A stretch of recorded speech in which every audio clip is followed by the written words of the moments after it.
তাহলে আপনাকে বাড়ি বাড়ি যাইয়া ওয়াজ করার ওয়াজ তো জানেই না, বয়ার গাওয়ায় তা কোন ভাবে জায়েজ আছে একটু জ্ঞান বুদ্ধি দিয়ে বোঝার চেষ্টা করে। শেষ কথা আমার, মনে রাখবেন এ সংসার আপনার না, এ বাড়ি আপনার না, এ ছেলে মেয়ে যেন আপনার না, এ স্বামীও যেন আপনার না। আজ বাদে কাল আপনি ইন্তেকাল হয়ে গেলেন, মসজিদের মাইক গুলি গর্জন করে উঠল, শোক সংবাদ অমুকে অমুক মহিলাটি গৃহে রাত একটায় ইন্তেকাল হয়ে গেছে। সকালেই আপনার জন্য পাশ কাটা সারা, কবর খনন করা সারা, কাপড়ের কাপড় আসা সারা, সাবান আতর গোলাপ আসা সারা, সবাই ব্যস্ত, দেরি করো না, ব্যস্ত হয়ে সারো, রাত সামনে বেঁধে যাইবে। এমন একদিন আসতেছে আপনার স্বামী হারা হয়ে গেলেন, স্বামী আপনাকে হারা হয়ে গেল, ছেলে মেয়ের মা বলা থেকে আপনি বঞ্চিত হয়ে গেলেন, ছেলে মেয়েরা বঞ্চিত হয়ে গেল। এইভাবে ছেলে মেয়ে কেউ তো এখন আপনার পরামর্শ করে কেউ রাখতে চায় না। সবাই চায় আপনাকে তাড়াতাড়ি বিদায় দিতে। আপনার এই ভাবনাটা আপনার মনের কোণায় রাখতে হবে। যেই দেশে যাচ্ছেন এমন ঘরে যাইতে হবে যে ঘরে নাই বাতি,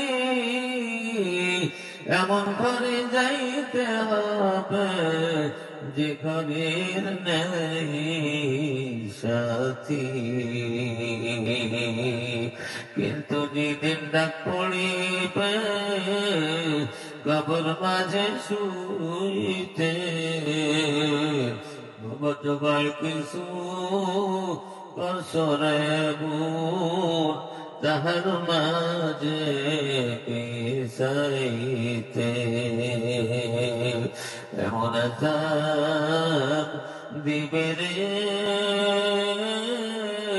কবরের মাটিতে, গলা ফেটে রক্ত হবে চিৎকারের আঘাতে।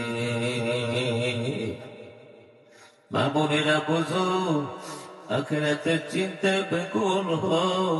মা খাদিজা বুড়ো হয়ে গেছে, নবীর স্ত্রী হয়েও চিন্তায় বাঁচে না। নবী জিজ্ঞেস করে, খাদিজা তোমার মুখ বলেন দেখলে আমি বাঁচি না, তুমি ইসলামের সহায়ক হইয়া আমাকে কত সাহায্য সহানুভূতি দিয়েছ, কত লক্ষ লক্ষ টাকা তুমি আমাকে দিয়েছ, আমার অভাব অনটন তুমি দূর করে দিয়েছ। ও খাদিজা, আমি তোমার দিকে, তুমি বুড়ো হয়ে গেছো, তবু বুড়ি মহিলাকে আমি একটু ছোট নজরে দেখি না। তোমার অন্তরে তো কানা কেন বলো বলো। এবার খাদিজা বলে না, বলে না, এবার বলতেছে তার নবী, আমি আপনার কোন ত্রুটি আপনি আমার করেছেন, এই জন্য মুখ কালা করি নাই। আমার মরণের চিন্তা, আমার কবরের চিন্তা,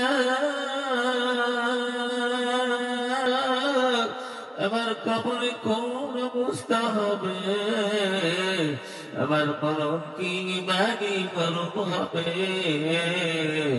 না বেমারি মরণ হবে, আমার মরার পরে কবর আযাবে আগুনে ভরপুর হয়ে যাবে নাকি। আমার এটা মনে চায়, মন কামনে কি ফেরেশতারা এসে